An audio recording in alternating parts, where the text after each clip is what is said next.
RotoWire's bold tight end takes are in. Big leaps, harsh fades, and no mercy. Sam LaPorta finishing as the tight end 8? Yes, from stud tight end to why did I draft him so early? LaPorta might be the boldest fade of the season. No disputing that Sam LaPorta is an outstanding football player. He was the tight end 1 in 2023. Set last year, 726 yards and 7 touchdowns, 60 catches.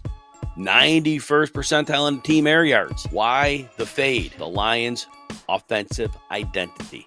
Remember last year through week 7, Sam LaPorta was averaging 2.8 targets per game, 7 PPR points per contest. Why? Because the Lions' defense was playing at a top 10 level. The running game was cooking with Jahmyr Gibbs and David Montgomery.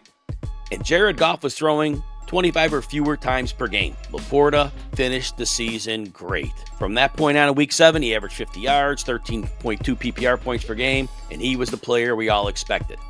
But what's going to happen? The Lions suffered 18 season-ending defensive injuries last year. By far, that was an anomaly. 2 or 3 is a big number of season-ending injuries on defense. Those 2 corners they drafted last year, another year experience. This defense is ready to be a top 10 unit again. What does that mean?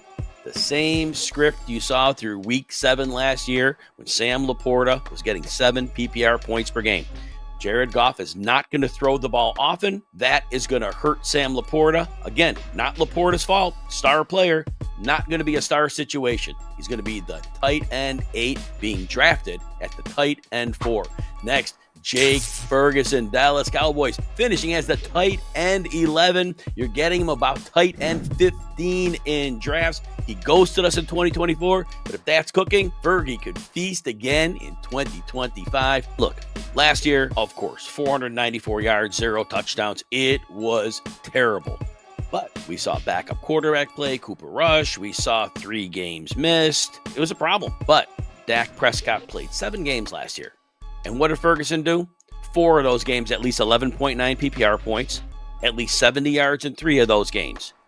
Dak Prescott has always leaned on his tight end. And Ferguson is probably the most athletic tight end that Prescott has had in his career, and he has utilized that. George Pickens is on the team at wide receiver. This helps. Pickens is going to be able to stretch the field, stretch the intermediate area. CD Lamb is the force of nature. Middle of the field still needs to be occupied.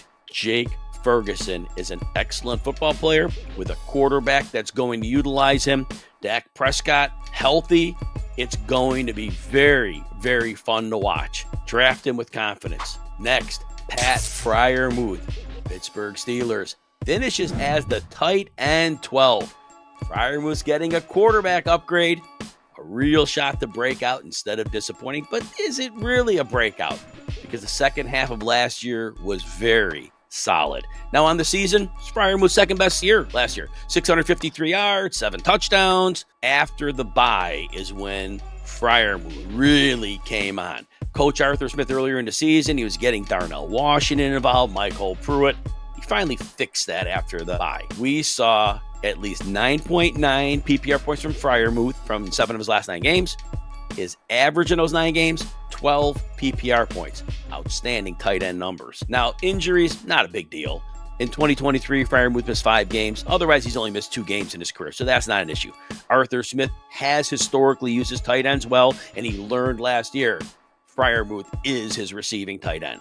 And remember, in those last 6 games, in 4 of those, Freiermuth had at least 6 targets. So it got figured out. You could draft him around tight end 14, 15, because he's going as tight end 18 to reach up a couple spots for him. Make sure you solidify that tight end position. If you're enjoying these spicy tight end takes, don't forget to like and subscribe. And hey, if you're serious about winning, we got something for you.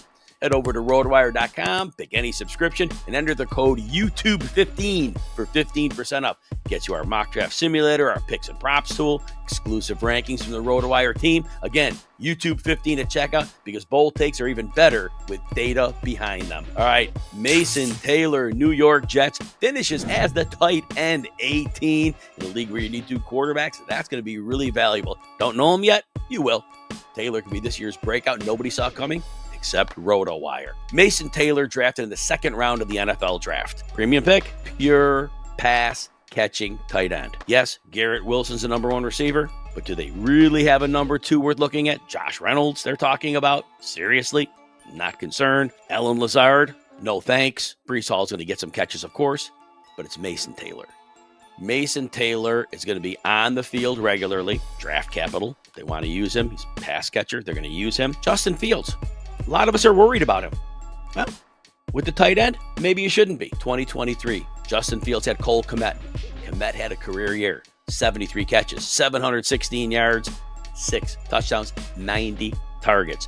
Justin Fields can navigate the middle of the field. Again, Garrett Wilson can get all the targets he can handle, but there's going to be somebody who has to produce. Mason Taylor, and the good news, you draft him just outside the top 24 tight ends, so reach up a couple spots, get him at tight end 20, 22, especially in your best ball leagues, and take it to the bank. All right, Chiggy Okonkwo, who's been a perennial disappointment. 3 years in meh, but with a real quarterback, you might get jiggy with it this year. I have him as the tight end 20, getting drafted about the tight end 26. Last year, 479 yards, 2 touchdowns. It's okay. Numbers aren't terrible, not what we want, but it wasn't bad. And he's had that same type of production 3 straight years. Chiggy Okonkwo is an outstandingly athletic tight end. You can move him around the formation. And think about it. Calvin Ridley is going to be a very nice number 1 receiver for Cam Ward. Big upgrade in my mind from the Will Levis, Mason Rudolph days. Okonkwo is going to be a factor here. And he could be the second option in the passing game. He has never had the opportunity to be used as he should. You're not making a big investment at the tight end 26, and you don't have to reach for him a spot or 2, tight end 24. But tight end 20 is my bold take, and I really think that can be a floor. We could see him go as high as tight end 16. So definitely keep an eye later in your best ball drafts on Chiggy Okonkwo, because that athleticism with an improved quarterback and Brian Callahan finally has a team to work with. Yep, Okonkwo is getting it done this year.